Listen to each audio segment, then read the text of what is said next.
Hello and welcome back to Stop and Go F1 for this, our preview for the Saudi Arabian Grand Prix. We'll have all the news, all the upgrades, all the free practice sessions. We'll also be having a trip to Special Helmet Street. Its return, although a very quick trip. And our two predictions, which we've never, ever gotten wrong. All that to come in this video. Before we do that, remember to like and subscribe. And a huge shout out to our members. I'm going to make sure I don't miss any this time. It's Dakota, The Joyous James, Robin Myers, Cinnamon Strudel, Michael Johnston, F, Mr. Eurovision 1986. We've also got No Edam on Sandwiches. And our newest member on the Patreon, Flandy Sick. I messaged him, I say, how do you pronounce your name? He says it's like Scandi Flick, but you switch the letters round. It's Flandy Sick. There we go. Newest member on the Patreon. If you want to become a member, click the link in the description and you can join our lovely shout-outs and put your name as something which I will struggle to pronounce. Why not? It's all the fun of the fair. Right, let's get into this, into what has been quite an uneventful week, followed by an uneventful day of track action, where I'm rather struggling to think of a title and thumbnail for this video. And to start all this, we will look back at last week, because there was something that happened at the last race weekend, which I did not touch on, which was Jackie Stewart. He did a couple laps in his championship-winning car. I think it was Charlie won his third and final World Championship in. The also special thing about that was that he was wearing a helmet which was signed by all 20 living Formula One drivers, including Michael Schumacher, who had signed it apparently with the help of his wife there as well. So that was fantastic to see.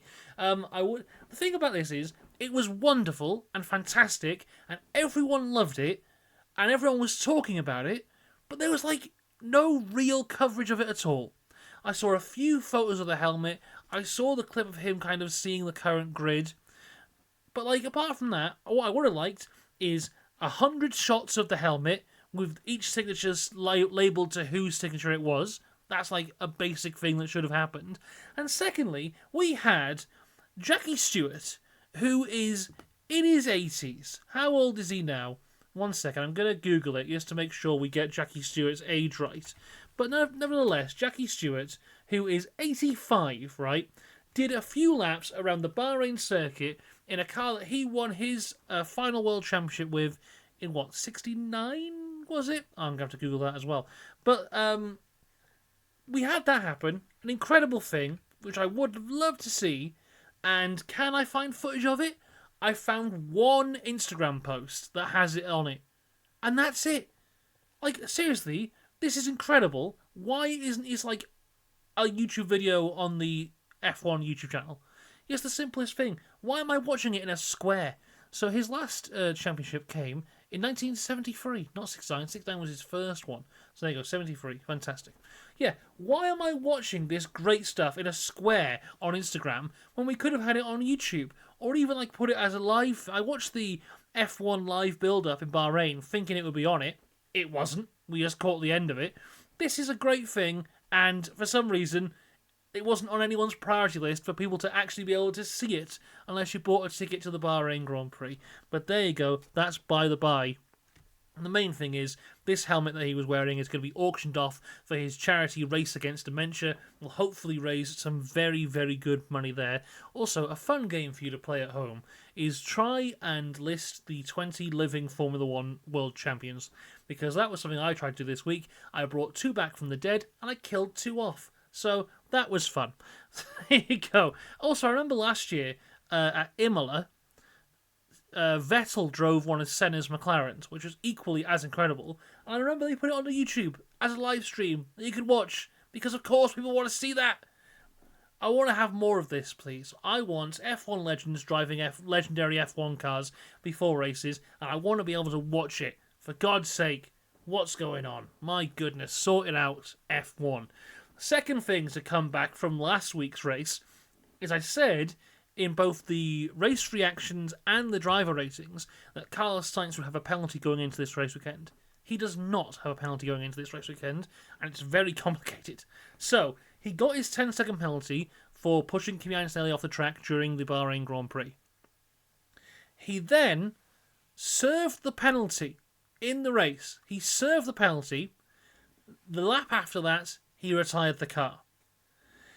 After the race, the FIA come out and say, because Carlos Sainz has not served his penalty, he will now have a free place grid penalty going into the Saudi Arabian Grand Prix. To which Williams say, wait a minute, we did serve the penalty. To which the FIA say, oh, ever so sorry, you no longer have a grid penalty. And he just raises the question, right? The last, quarter of that Bahrain Grand Prix was an utter shambles. None of the cars were working, the timing tower wasn't working, the tracking data wasn't working, and apparently no one in the FIA was paying attention to anything. How the hell did the FIA miss a Williams car with a hole in the side of it, sat in the pit lane for 10 seconds? How is that missed? I don't know what's going on, but Sainz does not have a penalty going into this weekend. Wherever he qualifies will be his starting position, unless, of course, he gets another penalty between now and then. The only real news, if you want to call it that, of the week is really speculation upon Max Verstappen's future. After the Bahrain Grand Prix, which was a disappointing Grand Prix from the Red Bull point of view, because the car was just not there. I think, as I said at the time, both Max and Yuki got the best out of the car that they could, but overall the Red Bull car was nowhere near competitive enough, nowhere near the front of the grid. Apparently after that there was rumours of this kind of crisis meeting with the heads of Red Bull about what the hell is going on with their car, and also what the hell was going to happen with Max Verstappen, because there are separate rumours that if Max Verstappen is not in the top 3 of the championship, he can walk away from his contract whenever he wants, which at this point is looking very close. He's currently sat 3rd. I think George Russell is 4th. Check the fridge. George Russell is 4th. So there was speculation on that, but the thing is, where would he go from there? This brings out even more speculation. Firstly, I believe both Mercedes boys' contracts come to an end at the end of this year. So both Antonelli and Russell are at risk there. And if Toto Wolff wanted Max Verstappen, which from what he has done over the past few years, well, even past, decade now, would go to show that Toto Wolff would love Max Verstappen to drive a Mercedes car. If he still wants that, he would have to lose one of his boys there. Personally, I think it would probably be Russell, because Antonelli is the big future of Mercedes. So if the one was to be dropped, it could be Russell, and there is a gap there. Russell has not signed a contract. Could he go there? That's the speculation on that side. Another era of speculation is that Aston Martin, teaming up with the Saudi Investment Fund, have offered Dr. Evil amounts of money to Max Verstappen for him to jump ship over to Aston Martin for 2026. There's speculation there as well. Christian Horner has said Max Verstappen will be a Red Bull driver in 2026, but he also said Sergio Perez will be a Red Bull driver in 2025. So who can believe what happens there? Loads of speculation on where Max Verstappen is going to end up for next year. What do we actually know? Nothing. David Croft asks Max Verstappen during the media sessions, what's going on, where are you going to be next year? To which Verstappen's reply is, you focus on commentating, I'll focus on driving. So, lots of speculation. Do we know anything? Absolutely not. Let's get on with the rest of the weekend. Just looking at this weekend, I did have a bit of a thought going into the weekend that maybe this wouldn't necessarily be the best track in the world for McLaren. In terms of, I thought they would still do well, but maybe there'll be a chink in their armour ever so slightly. Because what we saw from Bahrain was that their straight line speed wasn't necessarily there. When we saw Norris try and cut through the field, when it came to, even with DRS, he struggled against the likes of Russell and Leclerc to show that maybe the straight line speed of those cars is far better than the straight line speed that the McLaren has. And the Saudi track is a lot of straight lines, realistically, a lot of straight line speed. From what we've seen so far in the practice sessions, maybe that's not as true as we first initially thought, but we'll get onto that more in a little bit. It is now time, everybody, for the Special Helmet Street. It's a big return. Unfortunately, only one special helmet, and it comes from Fernando Alonso. It also comes from a special competition, which was held by Aramco, and it was won here. 1 second, I've got the tweet somewhere. Here you go. Aramco put out a tweet saying, "Congratulations to Sarah Turkistani, the winning designer of the Fernando Alonso Helmet Design Challenge, whose design will ride with Fernando Alonso at the Saudi Arabian Grand Prix. She has turned her love for science and art into inspiration for herself and the next generation." That comes from Aramco. And yeah, here it is. The one and only special helmet design of the weekend. Very Fernando Alonso-esque with the Saudi images on the side as well. This is a very Aston Martin thing. It has been for a couple of years now, where if drivers have special helmets, they tend to only be when they are connected to sponsors, which for me ruins the soul of the special helmet. But there you go. Special helmet street done. We're done from there. Okay. Going to Upgrade Corner now, and a very interesting Upgrade Corner with lots to talk about.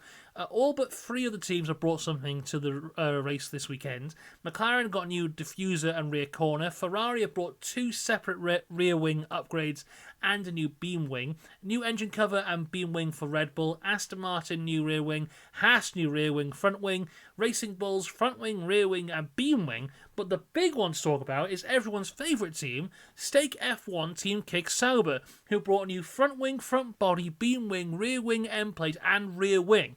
Has this improved the car in any way? Let's go to free practice roundup to find out, everybody.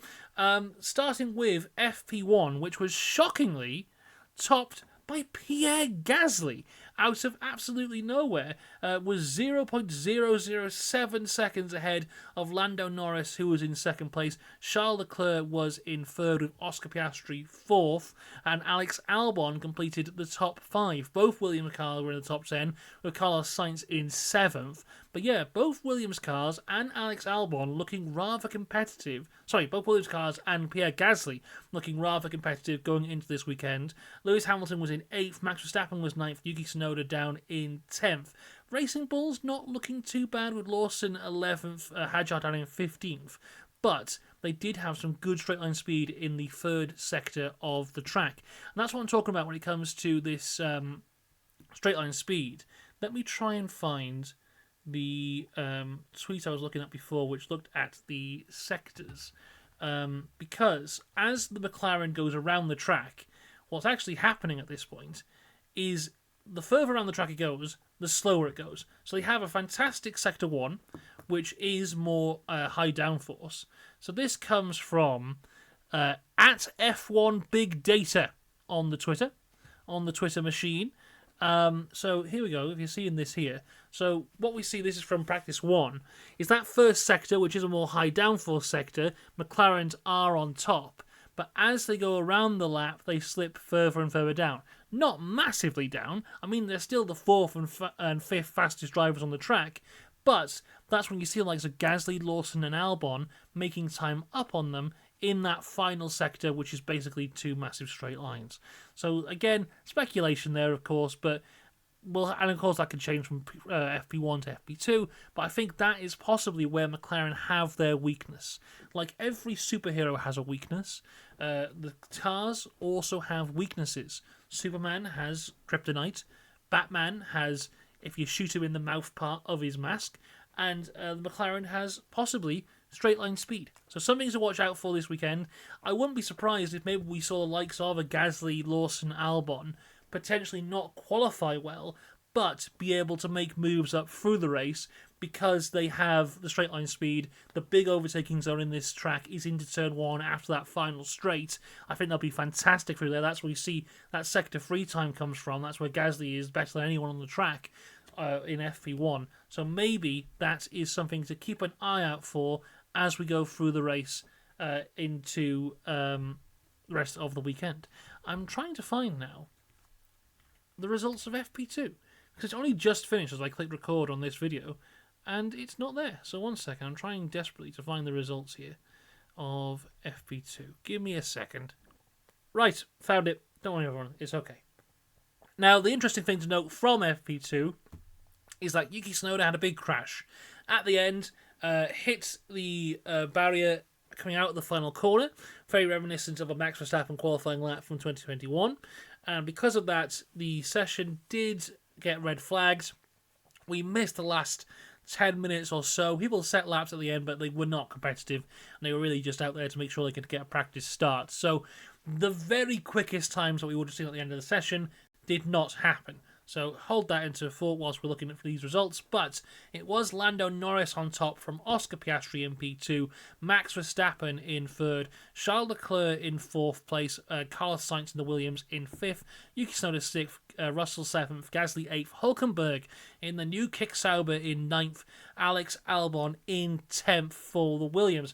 Kimi Antonelli, I believe, was 11th in both sessions. No, sorry, he was 13th in the first session, 11th in the second session. Lewis Hamilton struggling again in 13th. But yeah, an interesting one from this weekend. Lance Stroll had a big spin at one point. Did not look like a driver error. Looked like just the car just spun on him whilst he was going down the straight. Quite scary at a track like this where you need the utmost confidence in your car. But as of right now, it does look like McLaren are still out and out the quickest car at this track. There are people, though, who I think could potentially take it to them in the race. One of which could be Max Verstappen, who in FP2 looked a hell of a lot better than he did in FP1. That tends to be the way the Red Bull goes. As they go through the weekend, they get more and more confidence until they finally get to a point where they can possibly challenge for something. Didn't happen in Bahrain. Maybe it can happen in Saudi. Charles Leclerc has been wonderfully consistent so far. Third in FP1, fourth in FP2. The Williams cars are quick. Are they quick enough to challenge the McLarens? I don't think so. Same goes for the Alpine. Same goes for maybe the Racing Bulls as well, who look, I think, better in race pace than they do in qualifying. And of course, I don't want to count out George Russell, who's been wonderfully consistent throughout the entire season up until this point. So, let's go on to predictions, because my first prediction is that I think this is more of what I want to see than what I think is going to happen, or maybe it's a bit of both, to be honest with you. But my first prediction is a out-and-out Norris versus Piastri battle, because this is something we need to see at this point. What is this, the fourth race weekend, I think? Or fifth? Yeah, it must be the fifth, because we had Australia, China, Japan, Bahrain, Saudi. The fifth race weekend. We have not yet seen Norris and Piastri fight for a position. We almost saw it in Australia, then there was team orders, followed by rain, and followed by all the stuff that happened in there. In China, they weren't on the same piece of tarmac. In Japan, there was no overtaking, and then in Bahrain, again, they weren't on the same piece of tarmac. So I'm hoping, because here, they've been so close all the way through. At one point in FP2, they were separated by 0.001 of a second. So I'm hoping that here, they are closer, and with the championship being so close as well, 3 points separating them, I think it would be stupid of McLaren to go for any kind of team orders either. I want to see them actually fighting for position. How do they fight against each other at this point in their careers? That's what I want to see, those two fighting for the win. Hopefully that's what we'll see. That's my first prediction, Norris versus Piastri, battle for the win. Second prediction is I think we get points for both Alpine and for Williams. They're both looking very good here. I think there's a great opportunity for them to score some decent points. I mean, a week ago, Alpine scored their first points of the year. Here they are, topping FP1, which is a fantastic turnaround for them. I think points are available for them as we go through this weekend, and I think hopefully we should have a good one. Even if the McLarens run away at the front, hopefully there'll be a battle between the two of them there. And as for the rest of the places of this Grand Prix, I have no idea how it's going to play out. And the Saudi track is one where anything can happen, because around every corner is a potential crash. So you can have safety cars, red flags, whatever could happen there. So hopefully an exciting one to come. We'll also have coverage of the F2 and F1 Academy throughout the weekend. Driver ratings on the Monday, and then we return to the retro review of 1981 on Tuesday when we go to Spain. All that to come over the next few days here on Stop and Go F1. So make sure to subscribe for all of that. I will see you later. Until then, have a good one. Goodbye.